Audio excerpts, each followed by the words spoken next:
Before I get into the main talking points of the video, I want to make this abundantly clear, and that is this video is not about wanting to die. Let me repeat that.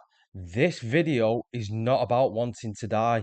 In fact, it's quite the opposite, because you could say once you come to terms with the fact that your time on this planet is limited and your time on this planet is short, you could say you actually start living.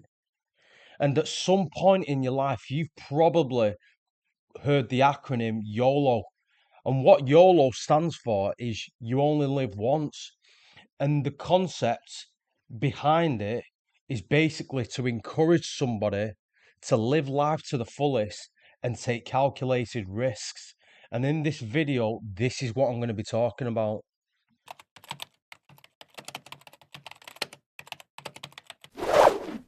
It is often said that if somebody is depressed, they're living in the past. If somebody is anxious, they're living in the future. And if somebody is at peace, they're living in the present. And of course, this doesn't apply to every single person because mental health isn't that black and white. It's a lot more complicated than that. But what I will say is that there is an element of truth to that saying. And once you come to terms with the fact that one day you are going to die, you could say that you start letting things go. Because at the end of the day, you can't change the past. What has happened in the past has happened. There's nothing you can do to change it. With regards to the future, it's not even happened. So there's no point hyper focusing on it. The only thing you have right now is the present moment. So it just makes sense to take each day as it comes. And this isn't me saying, well, just live a fast, reckless life because you don't know when your time is up. Far from it. I'm saying the present is all you have. So you have to enjoy it. But at the same time, you have to be sensible.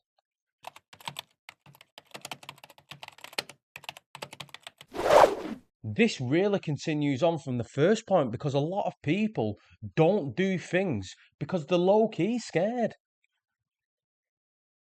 But here's the thing, if there is no risk, there is no reward. And the way I look at it is that there are risks to everything. I could, for example purposes, I could burn my hand making a cup of coffee. I could go take a shower, fall over and snap my neck. I could finish recording this video, go outside and get wiped out by a bus. Do you see what I mean? There are risks to everything. And before I move on to the next point, I want to make this abundantly clear. And that is, this is not me saying go out and do stupid things that genuinely puts your life at risk.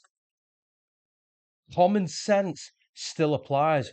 What I am saying though is that once you come to terms with the fact that one day you will die, you could say you start taking calculated risks. For example purposes, maybe getting out of your comfort zone and going traveling. Maybe putting yourself out there and doing a few YouTube videos because you potentially might blow up. Maybe approaching that girl you like and striking a conversation with her. You get the idea.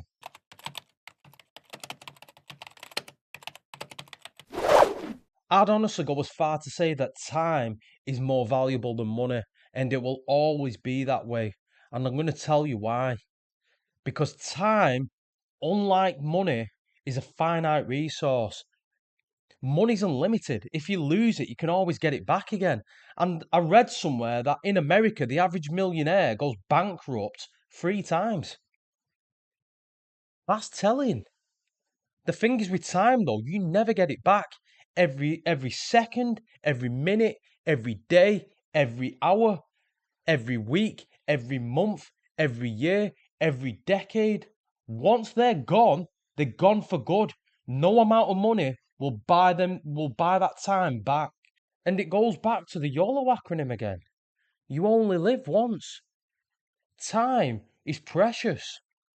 And I would honestly go as far to say that Alongside time, energy, and your focus are your most valuable assets because, unlike money, those three things are finite.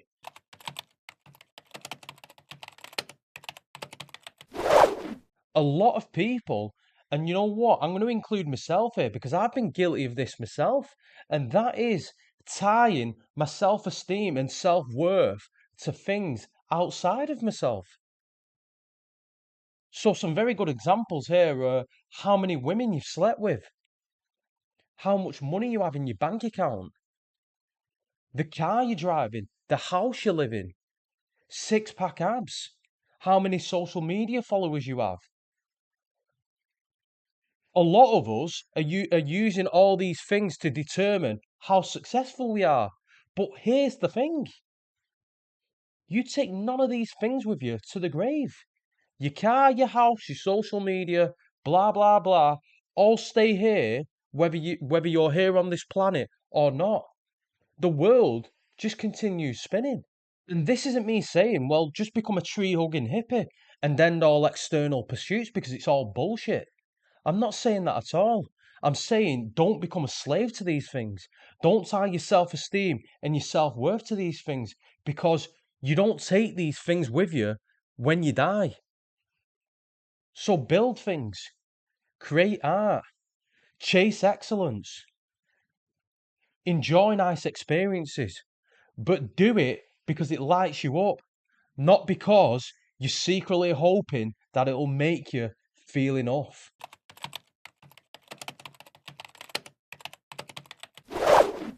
If you do a search on the internet, you'll probably come across accounts of people saying that it's only once they had a near-death experience were they then able to forge deeper bonds with their loved ones.